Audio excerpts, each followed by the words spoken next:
What's up, YouTube? It's Cody here, and today we're going to be looking at my new tractor.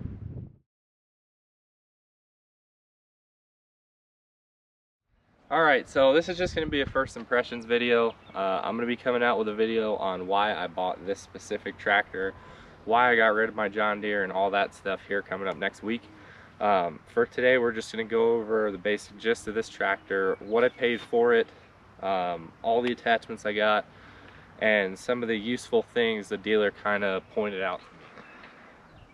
Alright, so the first thing I wanted to do is just kind of show you what I got, brief overview, and then we'll go a little bit more in depth of, taking a look at the tractor itself. So this is the Kubota L3901 HST. It is a four-wheel drive model. I got it with the R4 tires. Both rear tires are filled with ballast, so they put 30 gallons of bio ballast in each tire.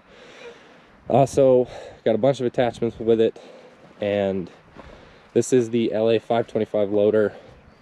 Cheyenne Kubota sells it directly with the skid steer quick attach, so that was something I wanted, something they already have on all of their loaders, and that is the universal quick attach system for every skid steer.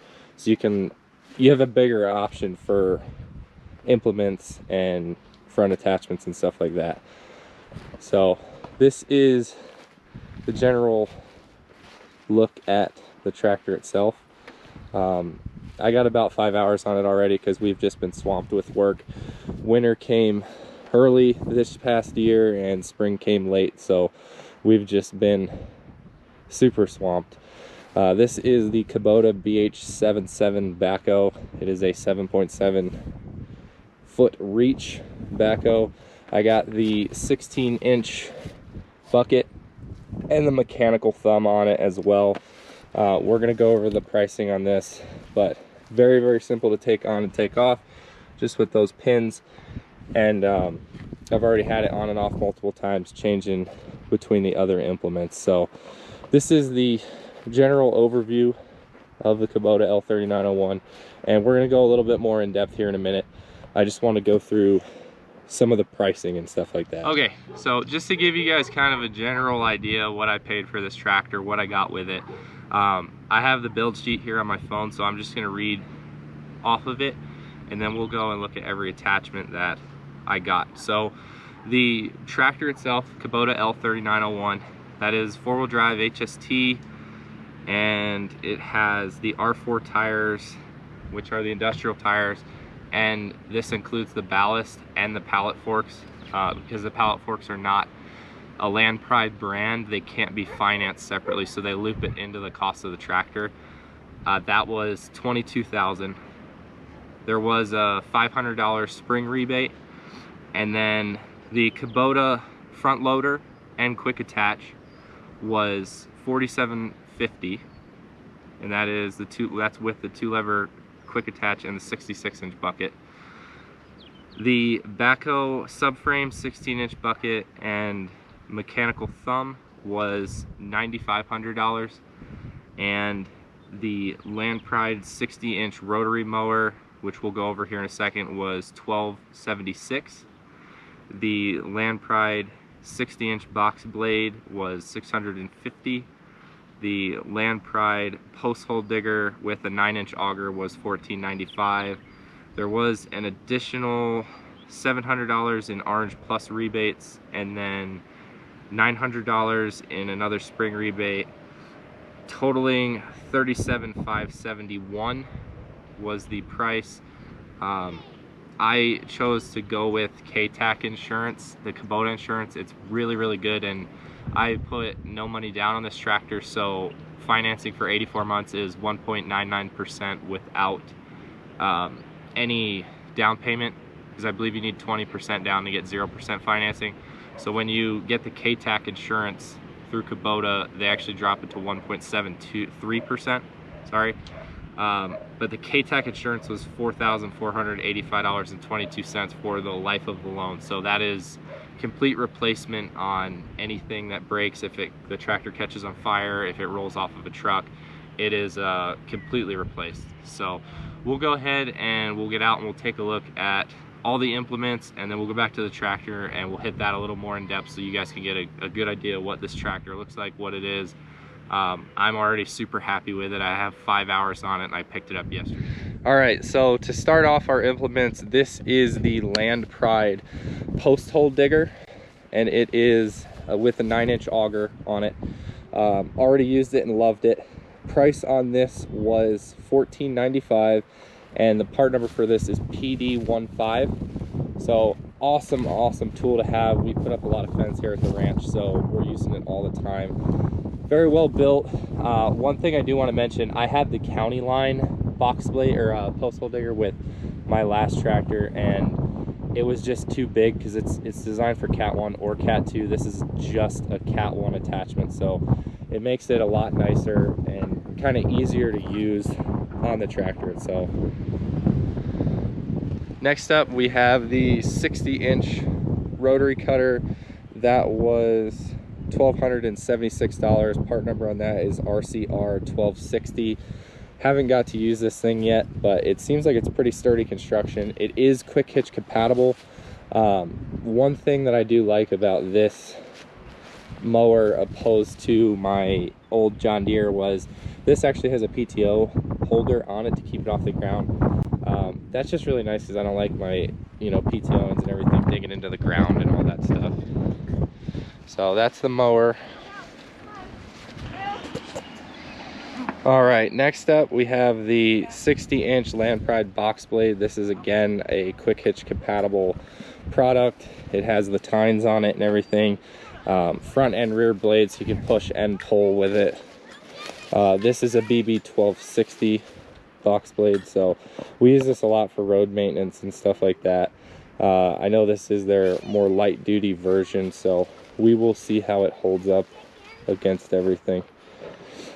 And then lastly, we have the Bradco pallet forks. They're 42-inch adjustable pallet forks, quick hit, or skid steer, quick attach compatible, so it's real easy to switch from bucket to forks, and I use these all the time for moving pallets and moving hay and everything else under the sun. So awesome implements. All right, so we will move on to the backhoe. Like I said, this was $9,500 out the door, and that is with the 16-inch bucket and the mechanical thumb. Needed the mechanical thumb just for so many different reasons. It's just an awesome piece to have, and I'm definitely super excited to have it. So this is the BH77 quick attach backhoe, and we're going to be doing a couple of videos on this here soon as far as taking it apart or taking it off, putting it back on, using it for different things. So everything here is nice. I've used it a couple times already. It is a little bit tight. I am 6'2", so it is a little bit tight in the operator station, but it's not terrible.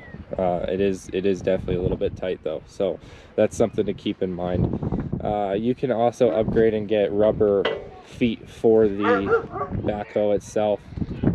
So the rubber feet are an option for the stabilizers on the backhoe. So I like the backhoe. I didn't get it on the last tractor and really regretted it because I ended up needing it multiple times and I just didn't have it.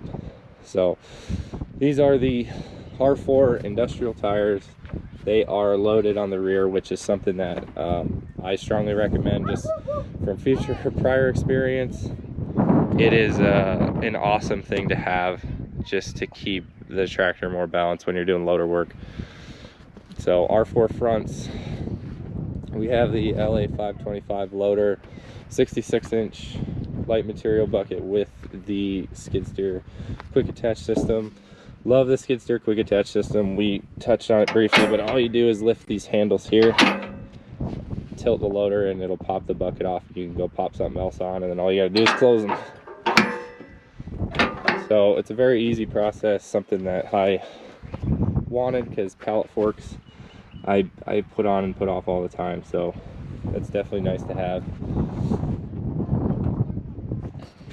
So we're gonna be making a video on some of the complaints I have, because I already have a couple of complaints. They're minor, but still complaints nonetheless. This brush guard is relatively useless, so I'm looking at figuring out how to mend that and maybe get a part up for you guys. But the lights are okay. They definitely could be brighter. Hood is all metal, which is nice.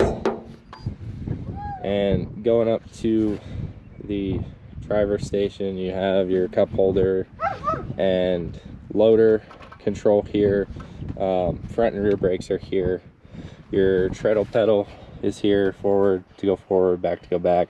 Parking brake lever is here. Depress the brakes, push it forward, and it puts it in. Also on this side, you have your 3-point lift arm control here, and then your PTO as well. So there's quite a bit going on this side. You also, up here, you have your key and your throttle. I like this throttle a lot better than John Deere's. John Deere's is a twist style, and it just wasn't as natural for me. This is a little bit easier. So you also have a loader lock. So if you lock this, the loader won't. If you move this stick, it won't move anything. So we'll go around to the other side and take a look at that. So on this side, you have your low, neutral, medium, neutral, high gear ranges. You also have your clutch. All your lighting is right here from the switch. You have your DPF controls, so a manual regen and then a pause for the regen. And you have your 3-point controller, so that controls how fast the 3-point arms go down and up and down. 4-wheel drive, you pull this up to get into 4-wheel drive, down to 2-wheel drive. So this thing's pretty weighty. It actually doesn't need 4-wheel drive terribly often, but 4-wheel drive is definitely something that you have to have. So you do have to get on the tractor from this side. You have your footstep here and then your hand grab here, and that's pretty much all the controls on this thing. We can pop the hood and take a look at some of the engine stuff. To pop the hood, you have to pull the bumper forward, so you actually lift this pin here and pull the bumper forward. So, and then your hood opener or hood latch is right here. You just lift that up and you have access to inside the hood. So up front here we have our battery, coolant reservoirs right there, air box, all your coolers and radiator. Then you have your cleaning screen right here. Just kind of a pain in the butt because you can't get the whole screen out without lifting the loader up. So a lot of people will do half of it on this side and then half on the other side, but that's your cleaning screen. You have the rest of the engine, all the emission stuff is up here. So your DPF, all the sensors for that. Fuel tank is here. If we look down on the side here, this is the passenger side. Oil filter, and then your oil fill right here. And then you have your fuel filter right there, which is nice and easy to check. So we'll go around to the other side here. And the engine's nice and easy to get access to. You can pull this side panel off to get a little better access, but your alternator is right behind this here. You got your starter here. Cheyenne Kubota here puts a block heater on everything standard, so I have a block heater. They did caution me it's like a 425 amp block heater, so it will boil coolant. It's not like a truck block heater where you can plug it in overnight and just leave it till you use it. You actually have to plug this in like 20 or 30 minutes before you use it and then unplug it, or it'll boil your coolant. So that's just something to note if you do end up getting a block heater. All right guys, so there you have it. That is the new tractor, the Kubota L3901. I love it so far. We're gonna be getting a ton of videos out on it, including some how-tos and reviews and stuff like that. So make sure you guys comment, like, subscribe. Please let me know if there's something you guys want to see. I'll try to get a video up on it. Just leave, an idea in the comments and we'll see what we can do.